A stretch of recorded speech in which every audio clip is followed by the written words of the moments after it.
Hello, Internet friend. Today on Value Side, it's the consumer squeeze, how Americans are feeling the financial pain. I'm David Ravel. Well, every day new financial reports come across my desk, each one a specific measure of financial viability.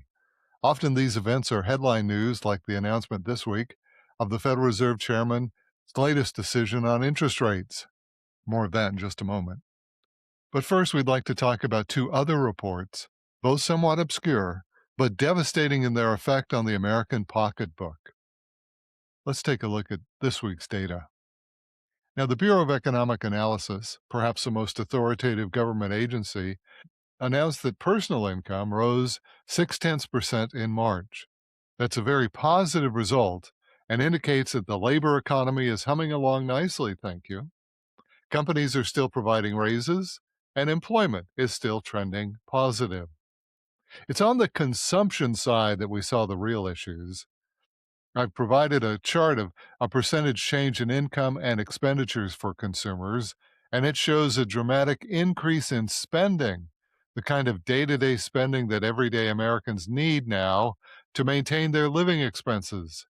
It's something we haven't seen in a while, and broken down, it shows that ordinary citizens are barely trading water. We all know why this is happening. It's the price of gasoline is spiking because of the conflict with Iran.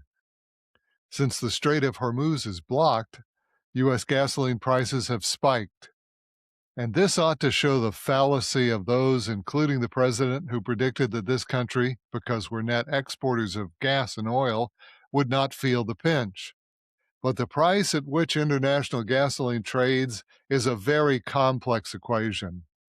For now, let's point out that Americans are paying 47% more at the gas pump than they were at the beginning of this year.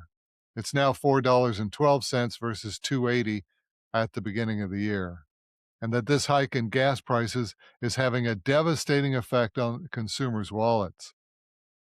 It has had the predictable effect on spending also. In that same BEA report, they indicate that people have begun to curb their driving, with gasoline spending down 1.4% in March. This reduction in driving will have a downstream effect if people stop going to the mall, stop going to the restaurants, or stop for entertainment, something we need to watch. Finally, one last note. All this comes with a strong labor economy. Wages and salaries rose in March, remember. Now, should income decline as it would in a recession, then this rise in gasoline costs would be punishing. Let's take a look at interest rates. In what had to be one of the most theatrical Federal Reserve meetings of all time, Chairman Jerome Powell announced no change in rates. They'll stay the same at 3.75%. All this came after President Trump cajoled Powell into lowering interest rates. When the chairman held his guns, Trump decided that he was spending too much on refurbishing the Eccles building, the Federal Reserve headquarters. This is an especially delicious accusation when one considers the projected and steadily rising costs for the president's own ballroom. Now, less than a week before the Fed meeting, Judge Jeanine Pirro closed the probe of Powell, enabling the Fed to proceed with its interest rate decision unfettered. It's been quite a show, with the president seeking to relax interest rates and thereby hoping to boost the economy. Now, it's easy to assume that the president and the Fed chairman are simply on opposite sides of the equation. The president wants a more relaxed financial policy, while the Fed chairman wants to hold the line. However, there is something we need to watch carefully because it may indicate that things aren't quite as black and white as they seem. Let me take you back to the great financial crisis of 2008. Wall Street had its back to the wall.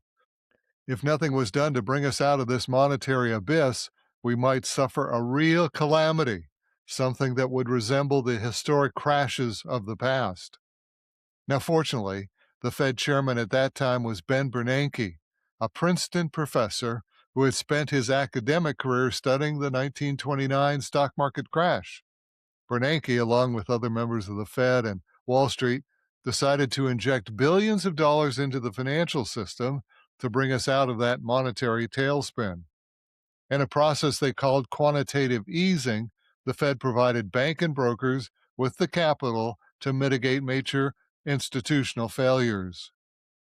Again, during the COVID 19 crisis of 2020, the Fed again injected massive amounts of liquidity into the nation's financial institutions through various programs and grants.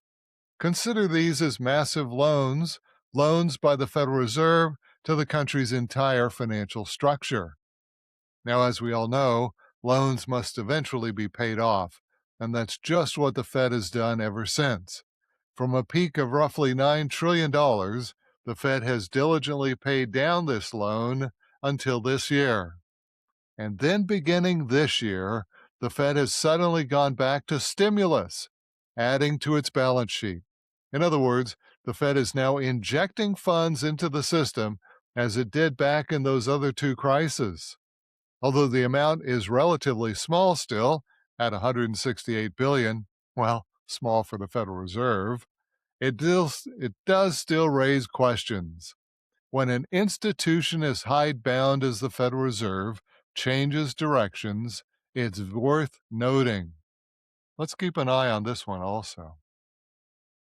Finally, in another one of those two-part reports, we led with the good news that housing starts rocketed ahead over 10% in March.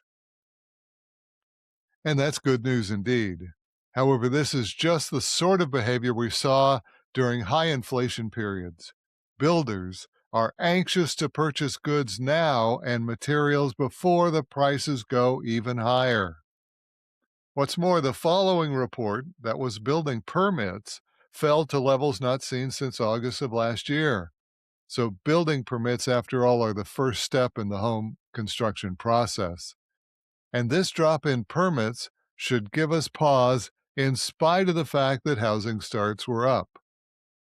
Finally, I note that the final revision for Q1 2026 GDP rose by an outstanding 2%. I say outstanding given this environment.